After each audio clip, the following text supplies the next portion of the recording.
Supreme court में हमने 2 याचिकाएं फाइल की हैं, 2 इंटरिम एप्लीकेशंस फाइल की हैं। वजू टैंक का एरिया सील्ड एरिया है, उसको इलाहाबाद हाई कोर्ट ने 12 मई 2023 को वहाँ पे एएसआई सर्वे के जांच के आदेश दिए थे, जिसके खिलाफ अंजुमन इंतजामिया सुप्रीम कोर्ट गया था और सुप्रीम कोर्ट ने 19 मई 2023 को उस पर रोक लगा दी थी। हमने ये बात रखी थी कि उस स्टे को वेकेट किया जाए और माननीय सुप्रीम कोर्ट ने कहा था इसके लिए आप यथाचित जो अप्रोप्रिएट एप्लीकेशन है वो कोर्ट में फाइल करिए। ये जो बात हो रही है ये वजू टैंक एरिया की बात हो रही है, जो मस्जिद का पार्ट भी नहीं, मस्जिद के बाहरी हिस्से का एरिया, एक तरह से कह सकते हैं आउटर कोर्ट यार्ड है, तो वहाँ पे जांच की मांग कर रहे हैं। देखिए, सुप्रीम कोर्ट में हमने 2 याचिकाएं फाइल की हैं, 2 इंटरिम एप्लीकेशंस फाइल की हैं। सबसे पहले मैं आपको बताना चाहता हूं कि जो वजू टैंक का एरिया सील्ड एरिया है, उसको इलाहाबाद हाई कोर्ट ने 12 मई 2023 को वहाँ पे एएसआई सर्वे के जांच के आदेश दिए थे, जिसके खिलाफ अंजुमन इंतजामिया सुप्रीम कोर्ट गया था और सुप्रीम कोर्ट ने 19 मई 2023 को उस पर रोक लगा दी थी।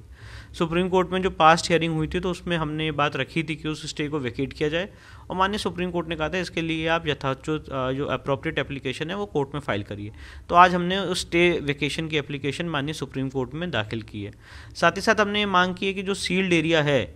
वहाँ पे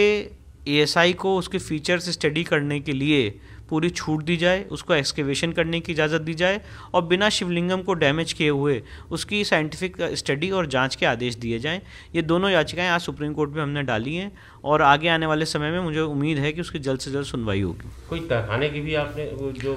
मांग की है कि उसमें हमने मांग की है कि आर्कियोलॉजिकल सर्वे ऑफ इंडिया की रिपोर्ट में और सर्वेक्षण के दौरान भी ये बात उभर के सामने आ रही थी कि वहाँ पे टोटल 10 ऐसे तहखाने हैं जो मौजूद हैं। उन 10 तहखानों में से 2 ही तहखाने जो हैं वो खुले हुए हैं, एक एजाज जी के कब्जे में और दूसरा व्यास परिवार का तहखाना है। उसके अलावा 8 ऐसे और तहखाने हैं जो अभी मिट्टी जिसमें भरी हुई है और जो बंद है आर्टिफिशियल वॉल से, तो उसको भी खोलने के आदेश दिए जाएँ और ये वाली याचिका भी सुप्रीम कोर्ट में हमने दायर की है। तो याचिका से एक्सेप्ट हो गई है? नहीं, आज हमने इसको फाइल किया है सुप्रीम कोर्ट में और मुझे उम्मीद है आगे आने वाले समय में उसकी सुनवाई होगी। ये जो वजू टैंक है ये